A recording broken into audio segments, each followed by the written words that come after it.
எல்லா குருவியும் கேட்குது.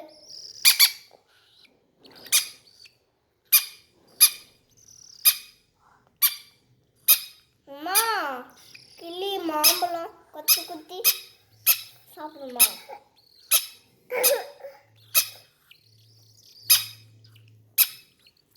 மக்கள்